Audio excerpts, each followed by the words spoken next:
बिस्मिल्लाहिर्रहमानिर्रहीम। अस्सलामु अलैकुम dear students, welcome to Multileads Academy. Dear students, Multileads Academy में हम आपको खुशामदीद कहते हैं।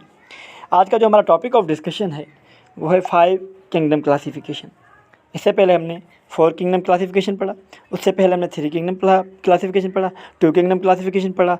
तो अब हम एक क्रोनोलॉजिकल ऑर्डर में जा रहे हैं, एक डिटेल के साथ आपके साथ ये शेयर कर रहे हैं शॉर्ट वीडियो लेक्चर्स में।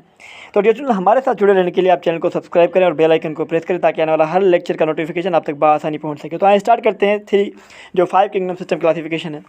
सबसे पहले आपने ये बात बहुत ही इंपॉर्टेंट है कि 5 किंगडम सिस्टम क्लासिफिकेशन दिया किसने था। तो डियर स्टूडेंट्स, ये रॉबर्ट विटेकर इन 1969 में उन्होंने दिया था। Classified the organisms into 5 kingdom which clearly categorise fungi into a separate kingdom, जिसमें वाज़े तौर पर फंजाई को अलहदा किंगडम दिया गया था। This system of classification was based जो ये कौन सी बुनियाद पर था जो सिस्टम ऑफ क्लासिफिकेशन था। पहला पॉइंट आप देखें, cellular structure and body organization means के unicellular prokaryotes, unicellular eukaryotes and multicellular eukaryotes इन बुनियाद पर। ठीक है।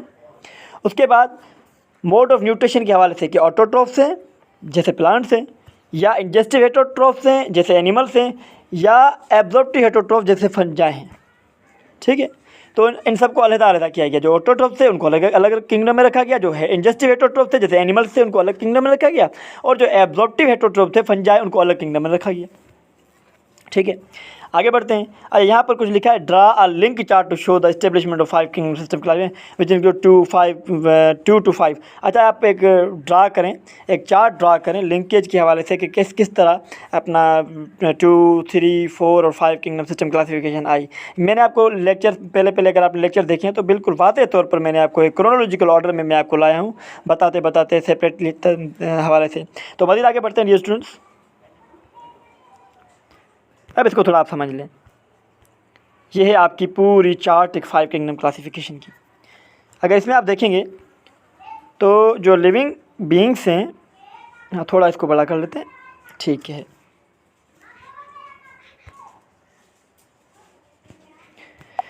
अब जो लिविंग बीइंग्स हैं यहाँ पर दिए गए हैं, तो देखें अब कौन कौन से किंगडम्स हैं। पहले किंगडम मोनेरा।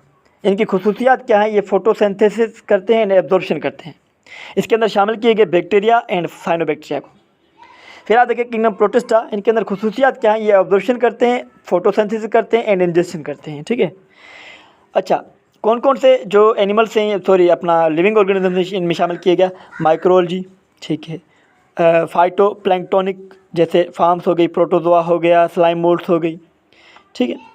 फिर आप आ जाएँ तो हमने जो लिविंग बीइंग्स थे उनको एब्जॉर्प्शन के हवाले से अपना क्लासीफाई किया। एब्जॉर्प्शन, वेट कीजिएगा, ओके, एक तो एब्जॉर्प्शन और दूसरा इंजेक्शन के हवाले से। ठीक है। जो एब्जॉर्प्टिव थे जैसे हेटरोट्रॉफ है ना, बाकी जो रह गए अपना 2, तो इसके अलावा किंगडम प्लांट है ऑटोट्रॉफ, लेकिन जो हेटरोट्रॉफ की बात करें एब्जॉर्प्टिव इंजेस्टिव, तो जो एब्जॉर्प्टिव हेटरोट्रॉफ था किंगडम फंजाई में रखा गया, जिसके अंदर माइक्रोफंजाई आ गई, मैक्रोफंजाई आ गई, स्लाइम आ गई एंड वाटर मोल्ड्स। ठीक है, इसके अंदर शामिल किए गए। फिर आपने इंजेस्टिव देखे, वो हेटरोट्रॉफ जो इंजेस्टिव थे किंगडम एनिमला में रखा गया, जिसमें अंदर इन्वर्टिब्रेट्स, इन्वर्टिब्रेट्स मीन्स वो जिनके अंदर बैकबोन नहीं थी उन्हें इन्वर्टिब्रेट कहा गया, जिनके अंदर बैकबोन थी उन्हें वर्टिब्रेट्स कहा गया।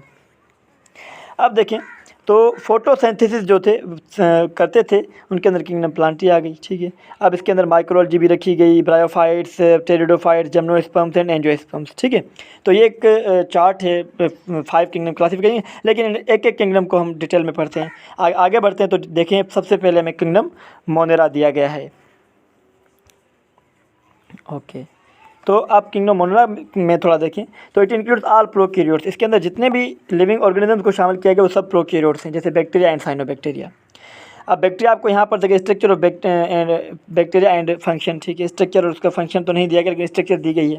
सबसे पहले आप देखें तो इसके अंदर जो है सेल वाल पाई जाती है। फिर उसके अंदर कैप्सूल पाया जाता है। इसके अंदर फ्लैजिलम भी होते हैं, मूवमेंट के लिए काम करते हैं। एक क्रोमोसोमल जो डीएनए होता है, एक सिंगल ही क्रोमोसोम होता है। उसके अलावा एक्स्ट्रा डीएनए मटेरियल प्लाज्मिड के अंदर होता है। साइटोप्लाज्मिक इंक्लूजन राइबोसोम्स पाए जाते हैं इसके अंदर छोटे। पाइलस होता है, ये कॉन्जुगेशन में हेल्प करता है क्रोमोसोमल डीएनए, मैंने आपको बताया। उसके बाद जो साइनोबैक्टीरिया की मिसाल यहाँ नोस्टॉक की दी गई, यहाँ लिखा नहीं गया लेकिन ये नोस्टॉक है, ठीक है, ये आप देख लें। इसके अंदर नोस्टॉक की मिसाल दी गई है, साइनोबैक्टीरिया है। मज़ीद आगे बढ़ते हैं तो यहाँ पर किंगडम प्रोटिस्टा के हवाले से दिया गया है। किंगडम प्रोटिस्टा में इन्होंने शामिल किया है। आप देखें तो पैरामीशियम है, ठीक है, ये पैरामीशियम की स्ट्रक्चर नज़र आ रही होगी आपको। उसके अलावा अलजी देखें, ये ग्रीन आपको वाटर के अंदर नज़र आती है। तो किंगडम प्रोटिस्टा में it is the place for all eukaryote unicellular organisms. इसके अंदर सब यूकैरियोट यूनिसेलुलर रखे गए एक्सेप्ट यीस्ट को छोड़कर। Which some of them have features both plant and animals like.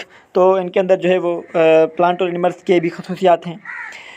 Most protist are aquatic. तकरीबन जो प्रोटिस्ट हैं वो एक्वेटिक होते हैं, लेकिन कुछ ऐसे भी होते हैं जो वेट ह्यूमिड जगहों पर भी रहते हैं। इट इंक्लूड प्रोटोजोआन्स, यूनिसेलुलर अलजी वगैरह वगैरह, ठीक है। आगे बढ़ते हैं तो किंगडम फंजाई के हवाले से लिखा गया है कि किंगडम, जो तीसरा किंगडम है kingdom fungi, it include all multicellular हैं, यूकैरियोटिक भी हैं। They are achlorophyllous. Achlorophyllous means not, chlorophyllous means chlorophyll. तो इसके अंदर, इनके अंदर क्लोरोफिल नहीं पाया जाता। और एब्जॉर्प्टिव हेटरोट्रॉफ है, लेकिन एनिमल्स क्या है, इंजेस्टिव है, ठीक है। They have cell wall made up of chitin. इनके अंदर सेल वॉल होती है, मेनली काइटिन की बनी होती है। They have a body called mycelium. इनकी जो बॉडी होती है उसे हम माइसिलियम कहते हैं, मल्टी न्यूक्लिएटेड होती है। Which is made up of thread like structure called hyphae, जो कि हाइफी की बनी होती है, ठीक है। मज़ीद आगे बढ़ते हैं तो हमारे पास होगा किंगडम प्लांटी। अब किंगडम प्लांटी में आप देखें तो it includes all the multicellular eukaryotic photosynthetic organisms. They have cell wall mainly made up of cellulose की बनी होती है, ठीक है। It includes multicellular algae, bryophytes, pteridophyte, gymnosperm and angiosperms. यहाँ पर उल्वा जो है लेक्टिव का दिया गया है, ठीक है। ये उसकी थैलस है, प्लेट लाइक स्ट्रक्चर बॉडी होती है। एंडुलेट मार्जिन्स इसके हैं जो मुड़े हुए हैं, ठीक है। एंड होल्ड फास्ट, ये अपना अटैचमेंट की लिए प्लेटफॉर्म देता है। उसके अलावा ब्रायोफाइट्स देखें, ये जो छोटे छोटे प्लांट्स होते हैं, बिल्कुल 20 सेंटीमीटर तक इनकी जो हाइट वगैरह होती है। अब आप आ जाएँ किंगडम एनिमलिया में। किंगडम एनिमलिया के हवाले आल एनिमल्स मल्टीसेलुलर, बिल्कुल मल्टीसेलुलर हैं, यूकैरियोटिक हैं, इंजेस्टिव हेटरोट्रॉफ्स होते हैं। लेकिन फंजाई थी वो एब्जॉर्प्टिव थी, विदाउट सेल वॉल नहीं पाई जाती। It includes all vertebrates and invertebrates except protozoa. Protozoa इनके अंदर नहीं पाए जाते, ठीक है। यहाँ पर स्टारफिश दी गई है और यहाँ पर जो है वो कैंगरू दिए गए हैं। आगे बढ़ते हैं, ये एनिमल्स के जो हैं दो दिए गए हैं, स्टारफिश एंड कैंगरू। अब इस जो यहाँ पर एक कंपेरेटिव कैरेक्टरिस्टिक दिए गए हैं पांचों किंगडम्स के हवाले से, ठीक है। अब सबसे पहले जो हम बात करते हैं, थोड़ा इसको इनलार्ज कर लें, हाँ, ताकि आसानी हो। 1 मिनट वेट कीजिए, ओके। कंपेरेटिव जो कैरेक्टरिस्टिक दी गई हैं तो उनके अंदर सबसे पहले ये कैरेक्टर्स पाए जाते हैं। इनके अंदर सबसे पहले सेल टाइप देखें तो मोनेरा के अंदर प्रोकैरियोट, बाकी जितने भी हैं सब के अंदर यूकैरियोट्स हैं, आप देख लें। सेल वॉल यहाँ पर अपना मोनेरा के अंदर पॉलीसेकेराइड, अमाइनो एसिड्स और सेलुलोज। यहाँ पर जो है अपना प्रोटिस्टा के अंदर किन के अंदर पाई जाती है, किन के अंदर नहीं पाई जाती।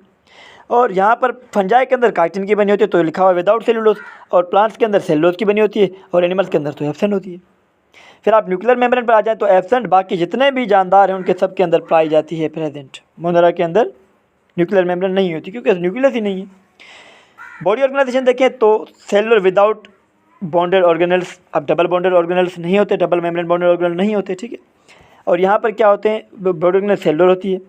और यहाँ पर देखें आप तो मल्टी सेलुलर लूज टिश्यू होते हैं फंजाई के अंदर। यहाँ पर टिश्यू ऑर्गेनाइजेशन और यहाँ पर टिश्यू ऑर्गन सिस्टम से लेकर पूरी ऑर्गेनाइजेशन होती है यूकैरियोट्स के अंदर, ठीक है, अपना एनिमलिया के अंदर। अब आप आ जाएँ मोड ऑफ न्यूट्रिशन किस तरह होती है। मोनेरा के अंदर यहाँ पर ऑटोट्रॉफ पाए जाते हैं, केमोसिंथेटिक पाए जाते हैं, फोटोसिंथेटिक पाए जाते हैं, हेटरोट्रॉफ भी पाए जाते हैं, जैसे सेप्रोफाइट जो कि डेड और डिकिंग मैटर पर होते हैं, उनको सेप्रोफाइट्स कहते हैं। फिर यहाँ पर आप आ जाए प्रोटिस्टा, यहाँ पर ऑटोट्रॉफिक होते हैं, जैसे फोटोसिंथेटिक एंड हेटरोट्रॉफिक भी पाए जाते हैं। फिर फंजाई में आ जाए हेटरोट्रॉफिक होती है, ओनली हेटरोट्रॉफिक, लेकिन ये सेप्रोफाइटिक पैरासाइटिक होती है, ठीक है। और यहाँ पर प्लांट्स ऑल ऑटोट्रॉफ, ठीक है, क्लोरोफिल मौजूद है। और एनिमल्स क्या होते हैं, ये हेटरोट्रॉफिक होते हैं, होलोजोइक और सेप्रोफाइटिक। मीन्स होलोजोइक के ये एक निवाले को खाकर फिर अंदर डाइजेस्ट करके उसके बाद जो है वो एब्जॉर्ब करते हैं, ठीक है। और ये सेप्रोफाइटिक मीन्स डेड और डिकेइंग मेटेरियल पर भी कुछ एनिमल्स इन्हिसार करते हैं। तो डियर स्टूडेंट, ये था आज का हमारा शॉर्ट सा लेक्चर अबाउट 5 किंगडम क्लासिफिकेशन। अगला लेक्चर हमारा स्ट्रक्चर ऑफ वायरस। तो मिलते हैं अगले लेक्चर में, तब तक अपना ख्याल रखिएगा।